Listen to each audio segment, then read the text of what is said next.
What's up, everybody, and welcome back to the DK Garage. I'm Jeremy, that's Joe, and this is a special edition of the Race Day Rundown. We're live at COTA.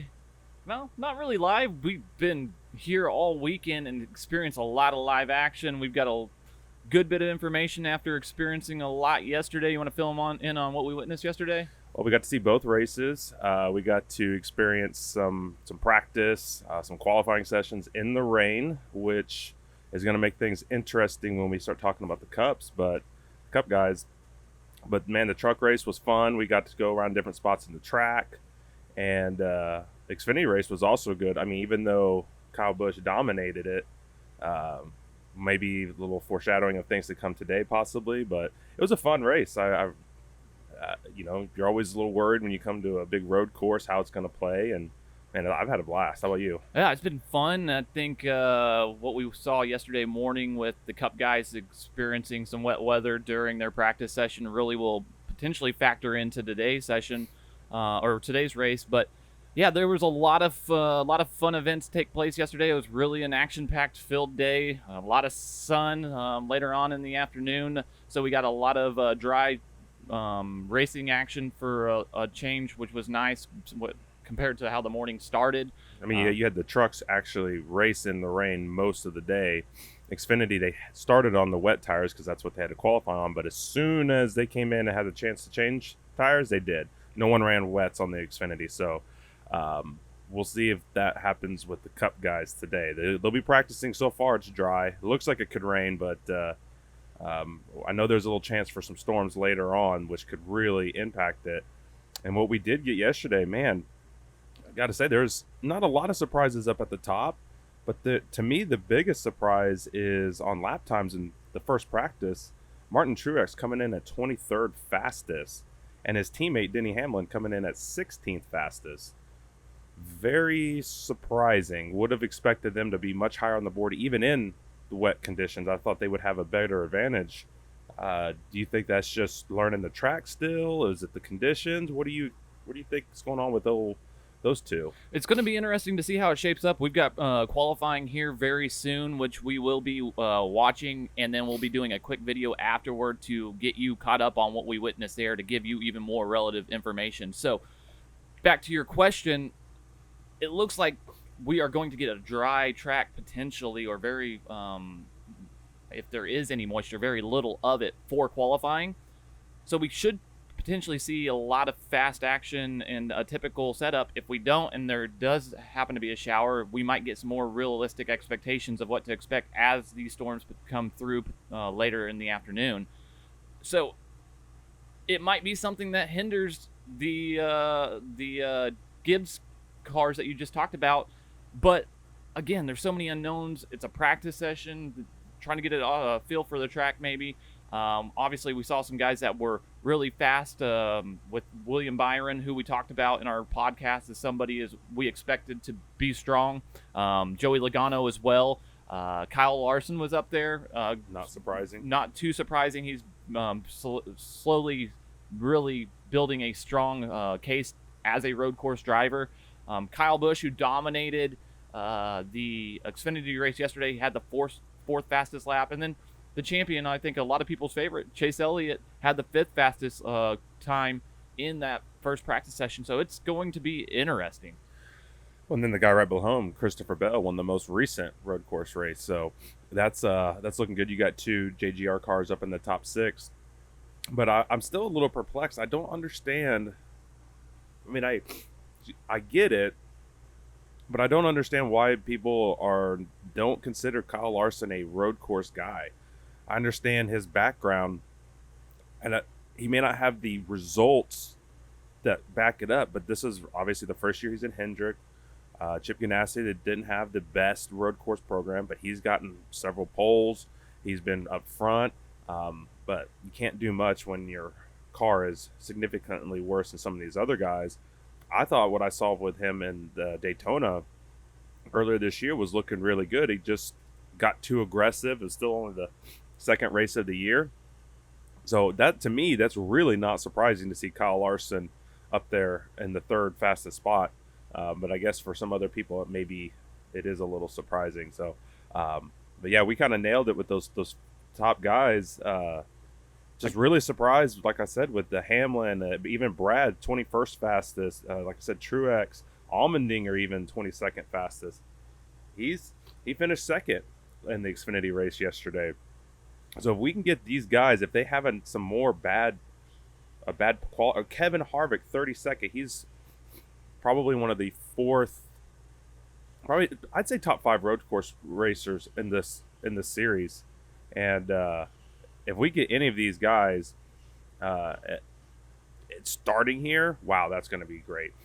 Yeah, Kevin Harvick's going to potentially have an impact on this race, but there's still a lot of stuff to play out with qualifying yet to take place. But we do have some information that I want to kind of wrap up the top 10 fastest lap times yesterday for the first practice session. Surprisingly, to me, Ross Chastain and Kurt Busch and Chip Ganassi equipment were 7th and 8th. Very strong showings. We talked about Kurt Busch in our podcast to an extent, but really didn't talk about Ross Chastain. This kind of aggressive braking zone type of track might be something that lends to his style of racing and could be make him impactful. We'll have to see how he qualifies. But looking at the way the rest of the top 10 kind of shaped out, we had Ryan Blaney at 9th, Penske driver, where we can expect to possibly see him in the top 10 He's a all strong day. road course driver. And then Michael McDowell, no surprise to us. We're very well in tune with what he's been able to do in his career with road course situations and on these circuits. So not anything too surprising. Again, there's still a lot to be a lot to unfold with the qualifying sessions and all that. But this top 10, not very many guys that are too surprising to us. So obviously we'll give out our impact score once qualifying comes out. We'll put that out on our Patreon for everyone. We'll link it so you guys can certainly check it out, because that's where we're going to really be able to help you out the most. If we get something similar to these practice results, who's someone that would really want to target?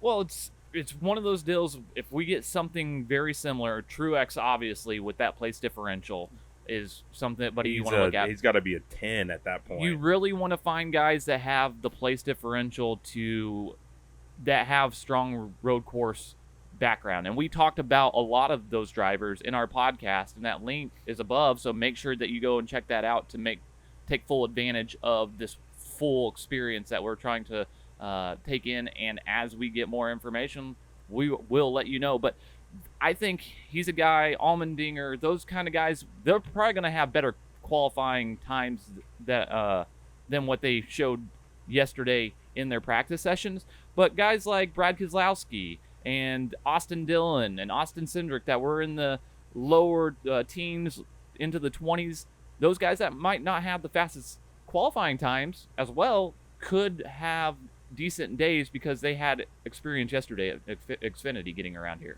I think at this point, if we get something similar to practice results for qualifying, I think Harvick is going to would be my top play. He finished 4th, I believe, in the Xfinity race. He had to come back a little bit. It wasn't like he started up front. Little pit strategy, nothing too crazy.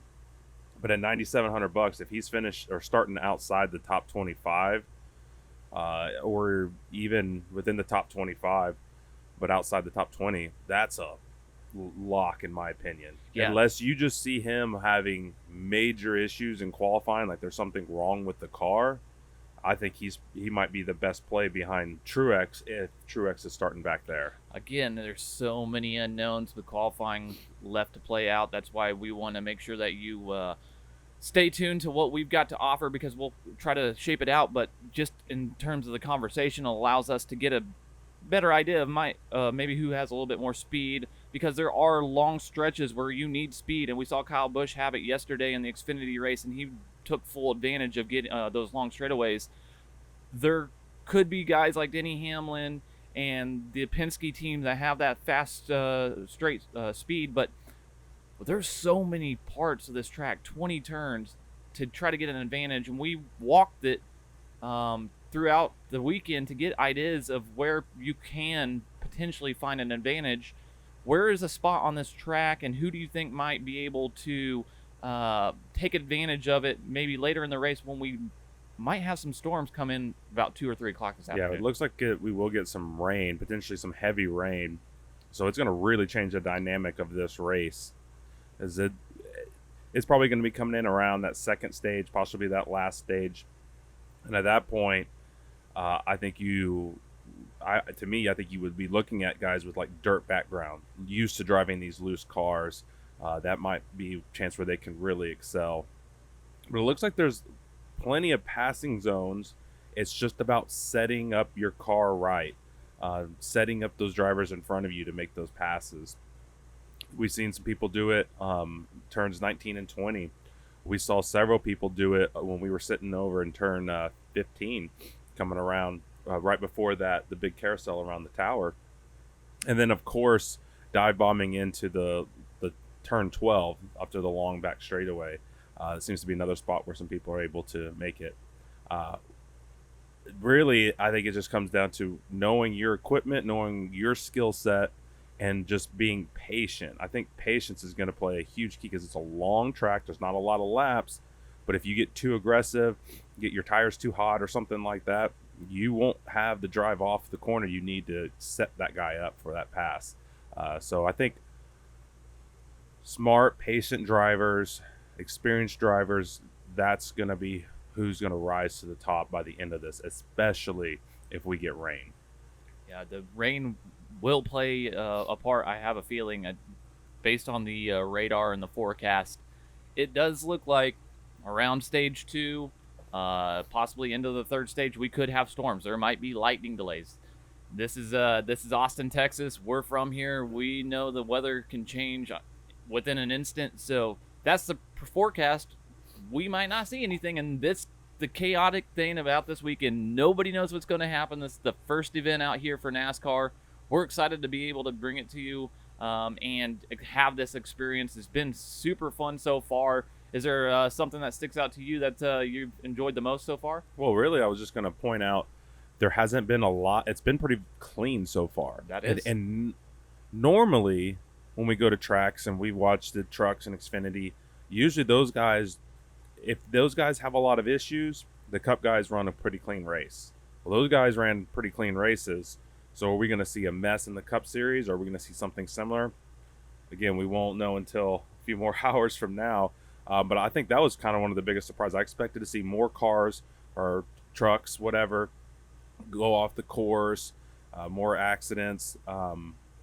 We were sitting in turn 1 for most of these events, and man, there might be 4 or 5 wide going in that corner, but we expected to see a lot of rubbing, and really the guys have been pretty clean going through this course so far this weekend.